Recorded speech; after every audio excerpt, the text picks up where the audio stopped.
Ready? Yep. Pump it. 2, 3. Up.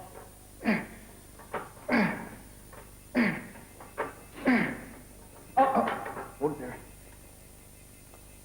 A woman one time said to me that there's sets and there's reps and there's biceps and there's triceps and there's love and there's hate. And every body part is an emotion. And that's the way I train. I mean, I'm sort of in the gym. I'm not counting how many times I'm doing something. I'm expressing myself from within. And that's where I come from. It's an emotional experience for me. And I'm very much into feelings. It's more than just sets and reps and numbers. You know, to me, numbers are meaningless. You know, I don't like the only numbers that are really meaningful are the money market numbers and the checking account numbers. They're the numbers I count. They're my calorie numbers.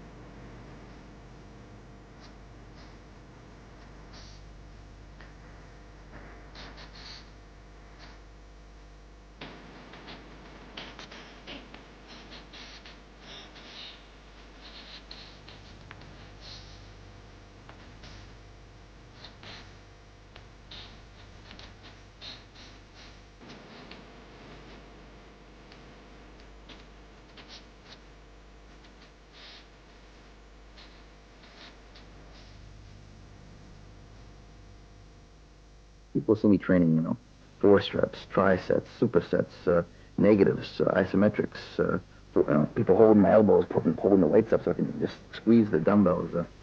Yeah, I'm doing that. I can employ a lot of intensity, yeah. It takes me 10 days sometimes to recuperate from a workout like that. Like you see a kid in the gym watching me, which I do it the next day, you know, every other day trying that kind of workout and kill himself.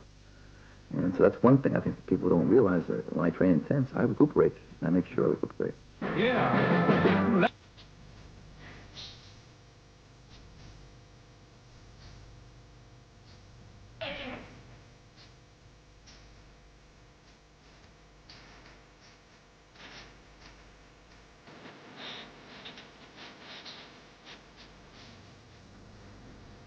Chest work, I really love dumbbell incline presses. Dumbbell incline presses to me have taken the place of the bench press, obviously. The usual pyramid approach where I work up to a maximum weight and work down is used with lots of forced reps. I like forced reps. I like negative reps. I thrive on intensity. I'm like a red fiber, ectomorphic individual.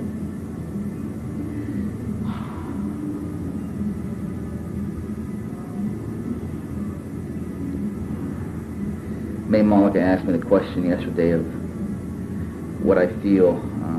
Do I change my workout every workout? How often do I change my workout to obtain progress? Every single workout, I feel my workouts are different. To the casual observer, I may be doing the same exact exercise. However, when you analyze my training further, you'll see that the speed of the motion may change, the actual weight may change, the set rep scheme may change. It's like when you kiss your lover. Every time you kiss your lover, it's just a kiss, but the kiss is very different each and every time. Same with sets and reps, same with exercise. Not the same thing, don't get me wrong, but I think everyone can relate to a kiss, and everyone can relate to, some people can relate to an incline dumbbell press.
shorter, yeah.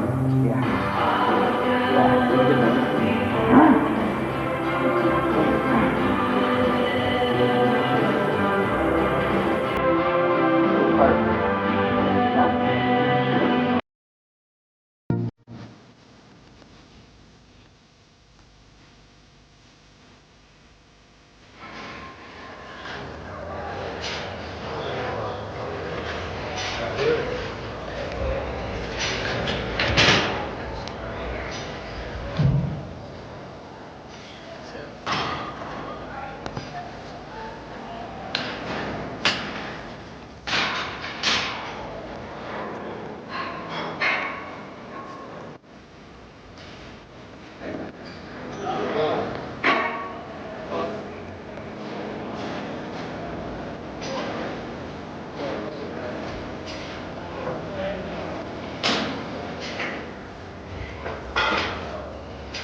Hey, how you doing?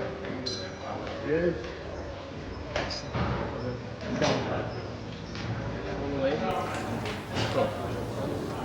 Good. Good. I think it's better now than it's torn.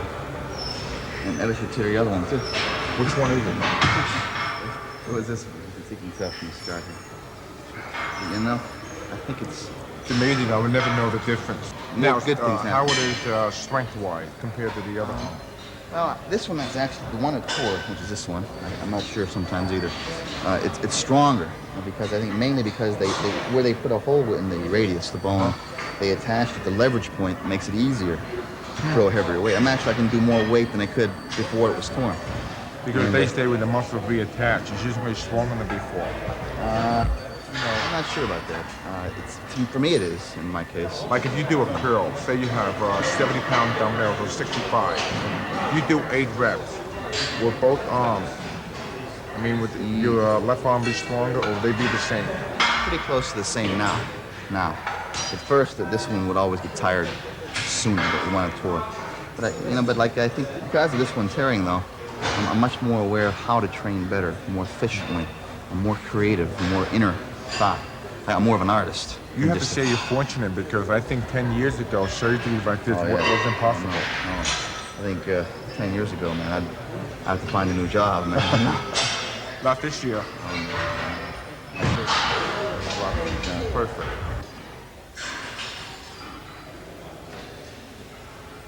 Looks flat, right? Like that, real flat. So am I. Think so? It looks great. But don't forget, you're not pumped. Yeah. Most guys pump up for 2 hours, like Sergio for contest. And I can't pose at all. How about this?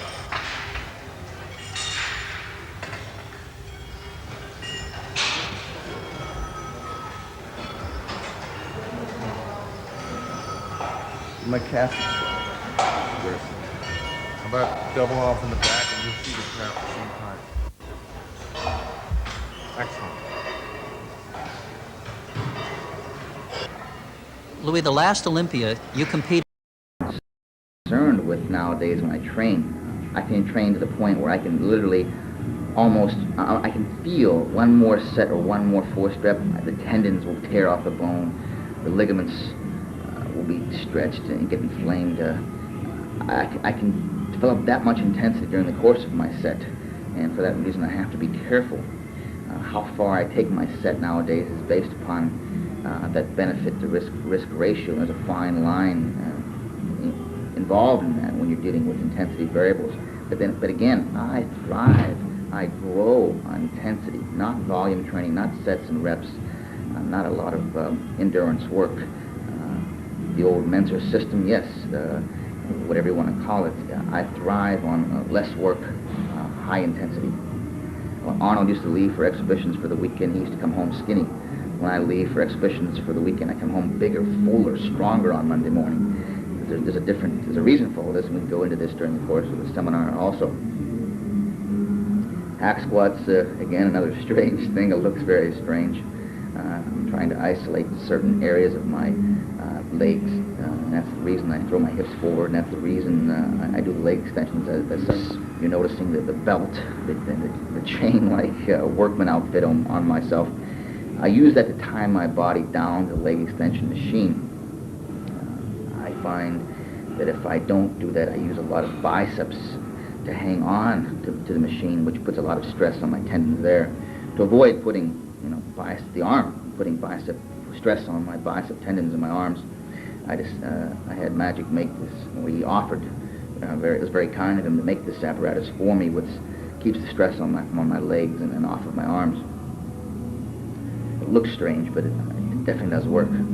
Joe Gold, this is the first machine he made back in the old days, and I love this machine. Arnold's fingerprints are engraved in the metal. Dave Draper's handprints are in it. I think stretching is very important for a lot of reasons. Of course, to make the muscles supple, to allow the mind and to pretty much prepare for the exercise session to come. There's other things we can go into, such as Golgi tendon organ influence. I'm not really a schooled physiologist. I never applied the physiology, the data, to my exercise. I went by instinct first. When people like Fred Hatfield watch me train, they automatically assume that I read the data, that I knew all about the physiology of muscle. I went emotions first, instinct first. Later I learned the data, and I go, oh, that's the way I train the way I do. That's why my emotions say to do that. That's why my instincts say to do this. It's not based upon the data first. It's based upon the instincts first. Any great bodybuilder has good instincts. In fact, most of the bodybuilders at Gold you find aren't schooled physiologists. In fact, there's a lot of skinny scientists in the morning at Gold's gym. Very skinny scientists in the morning at Gold's gym. However, there's a lot of tremendous champion bodybuilders at Gold's gym, and a lot of it is not based upon the understanding of the data. It's based upon the instincts, being able to know what works just based upon what feels right, and employing these emotions and these artistic awarenesses into one's training.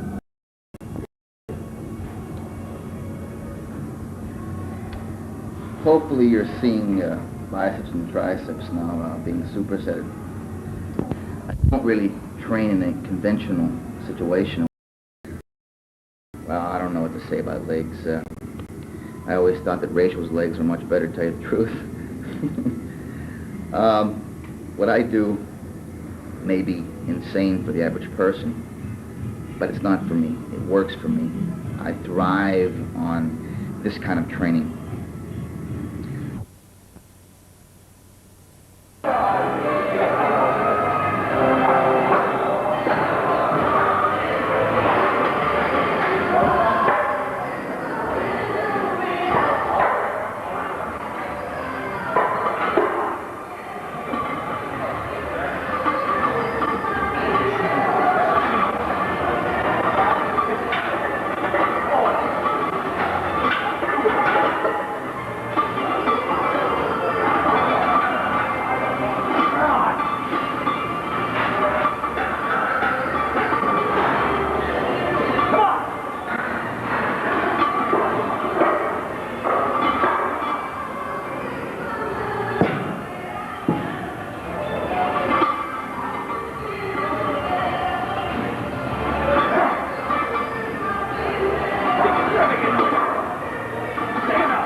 secure.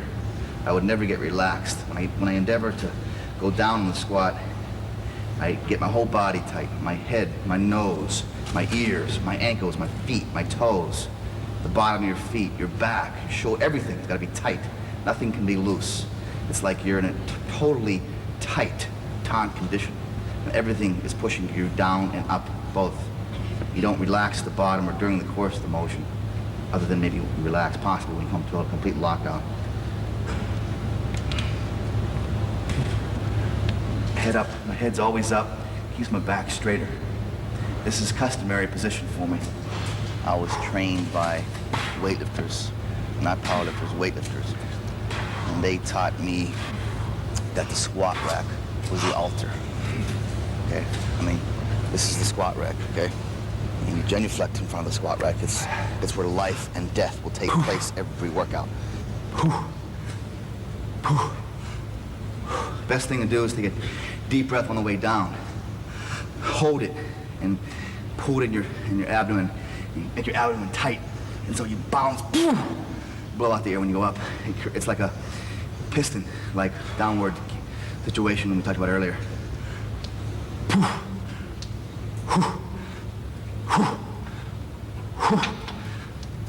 Explosive movement, remember those? Okay.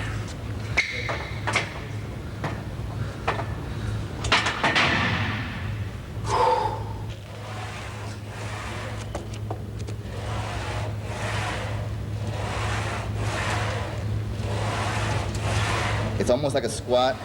It's not like a sissy squat. And the movement is not up in the air. It's very basic. And you push from your toes, transfer the weight to your heels, and flex. Down on toes, heels, flex. As I progressed over the years and experimented, I should say, I decided that I wanted to try something different to change the look and the inherent qualities of my muscle development in my lower body. And after coming in contact with people like Vince Garanda, who doesn't believe in squatting, I don't know why, but he does believe in hack squats. And he talked about doing hack squats the way I do them now. I really didn't look at his theories and do it. I was doing it one day and realized that he had the same belief as far as hack squats. I believe in going down, at this point, stretching as far as you can, pushing up.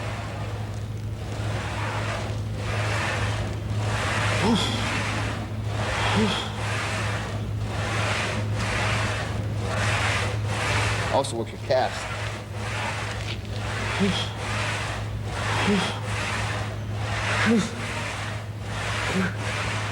Be very careful when you do this on your knees. I'm blessed with strong knees. Knees are a very strong joint, by the way, but the pressure on the hack squat can be very deadening, or any pressing movement can be deadening to your knees. But again, my leg biceps seem to hit my calves all the time, take pressure off my knees. That's something I think this is unique to me.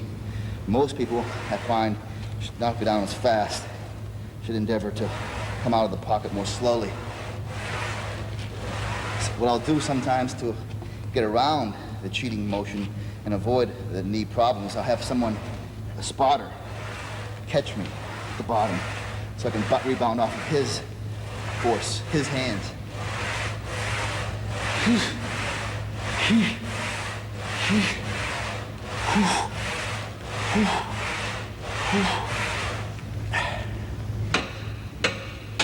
Okay, so you have two different ways to do the hack squats. An isolation version and a conventional version. I always almost start out with a light weight. I get into doing reps first on this, a lot of reps. I go to pretty much to failure on the lighter weights. As I move up the rack, add more weight, I get sloppier, but I feel very much still I can contract the muscle.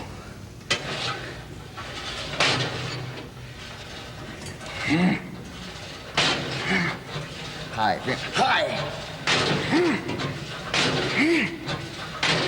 Exaggerate every motion. Higher. Never relax. Always stay tight. Tension.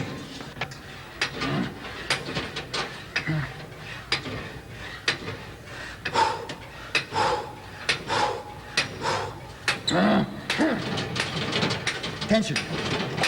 Not yet. Now push down. Pump it. Boom, boom. Higher. Bring it up. Let go. Push down again. Pump it hard. Fast. Okay. Damn.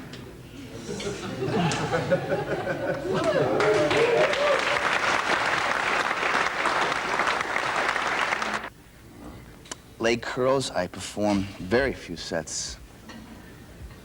I like and prefer to approach the leg curl in a with a light weight initially. Usually 50 pounds. I'll get on there and go very slowly, get a full extension, a full contraction. I'm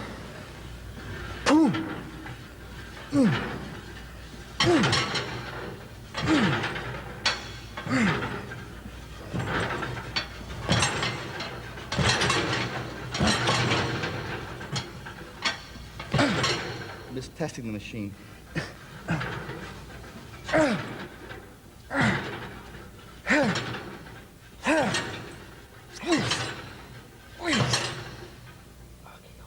Now ready? Push the machine up. Help me get reps.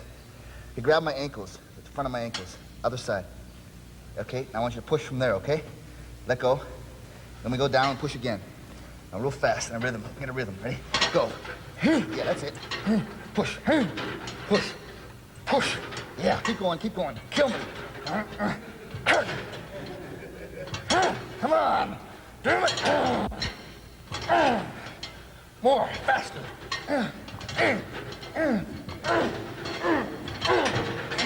stop. Now push down the machine.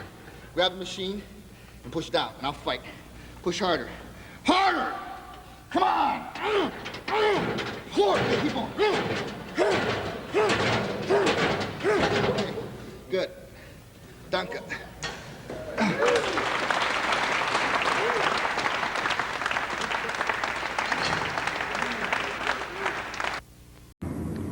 I like to do seated cable rows. I find that my legs want to get in the action no matter what, and I have to find back exercises that don't let my legs get in the game. The seated cable rows with my feet braced upon the wooden piece keeps my legs from coming into play. Feelings are very important, I think, during the course of your training. Instincts are very important, and the feelings and emotions you interject into your training are very important. Training is an extension of your personality. And genetics are important to understanding of the data. Nutritional and training data is very important too. But I'm a firm believer in utilizing emotions and instincts in training. And I'm not here to work legs, I'm here to work back, and this seems to work the best for me. I don't do pull-ups too much or pull-downs. I find that I get mostly bicep work out of that. Being an old strength athlete, deadlifts seem to work very good for me. Although not being predominantly a strength athlete, I do things that will accelerate my bodybuilding growth and progress. I'm not just a strong, well, I shouldn't. One time I said that powerlifting and strength training is easier, and I didn't mean it is easier for the average person. I mean, all I meant to say during the course of that article in Flex was that I am more genetically gifted as a strength athlete than a bodybuilder. By no means did I discredit powerlifting, strength training field. That's what I'm good at, and that's what comes best for me.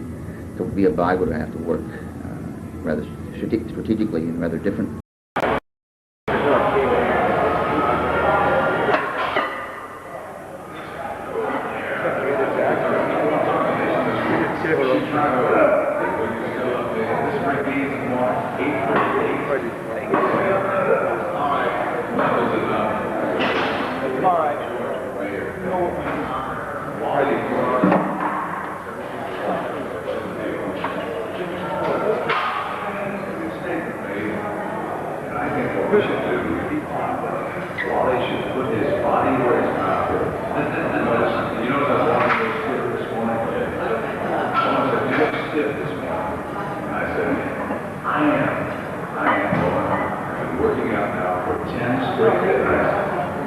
40 rounds. I don't mind telling you, the ab blast yesterday was one of the worst things I've ever done in my life. That's the reason I'm doing this. Lots of reps over the quality George. Seriously, I think we should pick a place like the Orange County Raceway, Riverside, someplace where the insurance premiums below this quality.